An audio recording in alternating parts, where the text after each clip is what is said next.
خاندان کی بیٹیاں جو دوسرے خاندانوں میں بیاہی گئی، الگ الگ خاندانوں میں، اور اس خاندان کو اس خاندان میں مساعدت کے ذریعے جو تقویت اور برکت عطا فرمائی وہ اس سے سوا ہے۔ تو یہ بھی بہت اہم بات ہے۔ اب جلدی میں دو چار جملے اپنے برادر مکرم معظم صاحب سجادہ جو دنیا سے رخصت ہو گئے، مولانا سید شاہ شرف الدین نیر قادری رحمت اللہ تعالی علیہ وقدس سرہ العزیز نور اللہ تعالی مرقدہ۔ میں کیا عرض کروں اس آدمی کے اخلاص، عاجزی، انکساری کے حوالے سے ڈھونڈنے سے ویسا آدمی نہیں ملے گا۔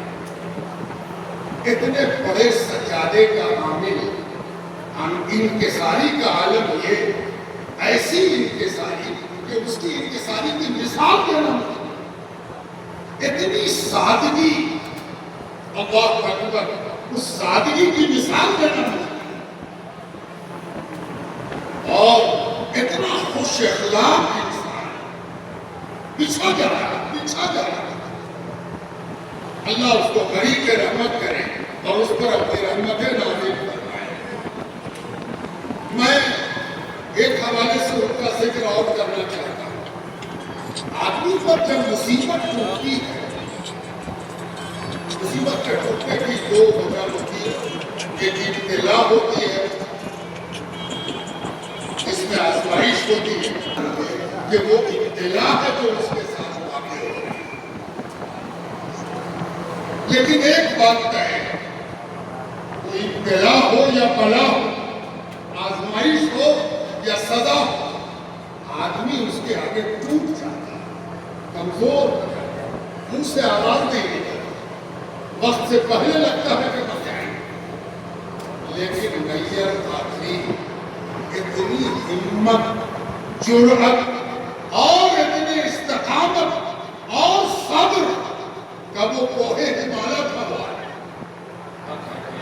وہ پہلے فون کر کے خیریت پوچھتے تھے، آپ کیسے ہیں، کیا کر رہے ہیں، کیسی طبیعت؟ اور میں دنگ ہو کے پوچھتا کہ آپ کس سے پوچھ رہے ہیں، اور آپ اپنا حال نہ بتائیے کہ آپ کیسے ہیں، آپ کا کیا حال ہے، آپ پر کیا گزر رہی ہے۔ اتنا صاحب ہمت، صاحب استقامت۔ میں کبھی کبھی نجی مجلسوں میں کہا کرتا تھا کہ واقعی کربلا میں سیدنا امام حسین علیہ السلام اور ان کی اولاد، اور سیدنا امام حسن علیہ السلام اور ان کی اولاد، بطور خاص حسن و ثنا، اللہ ان کا اپنی رحمت اور اپنا سلام نازل فرمائے۔ حسن و ثنا، علی اکبر اور علی اصغر کا کردار خوب بیان ہو جاتا ہے۔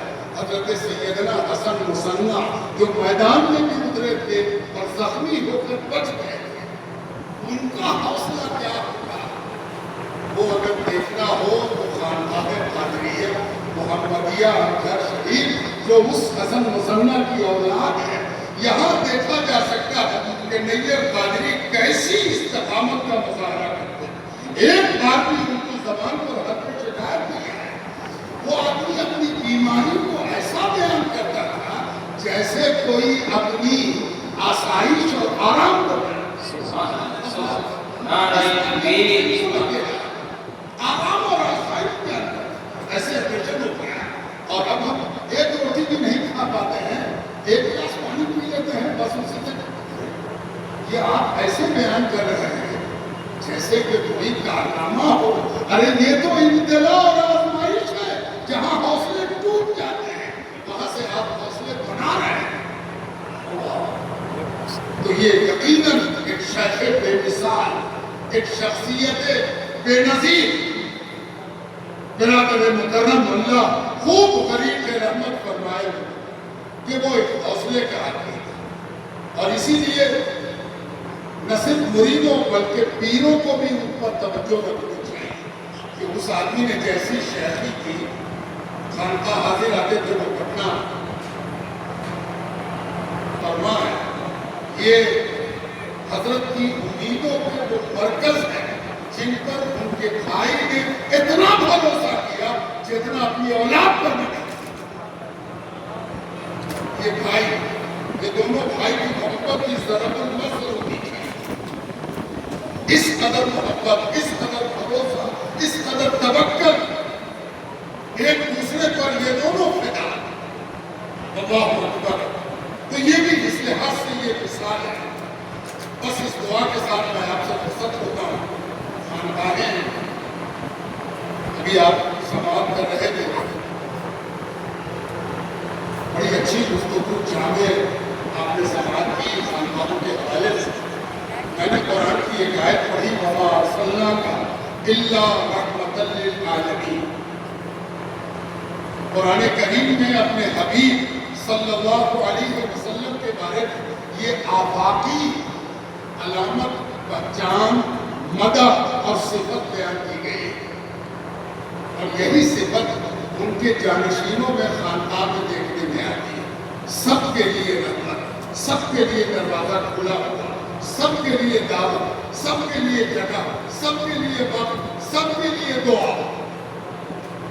جو صاحب ہدایت ہے اس کے لیے مراتب کی بلندی کی دعا، جسے ہدایت نصیب نہیں ہے اس کے لیے ہدایت کی دعا، جسے کچھ بربادی ہو اس کے لیے آبادی کی دعا، جس کے پاس آبادی ہو اس کے لیے برکت کی دعا، سب کے لیے۔ اسی لیے خانقاہ اپنا دروازہ، اپنی کھڑکی اور اپنا رخ سب کی جانب استوار رکھتی ہے۔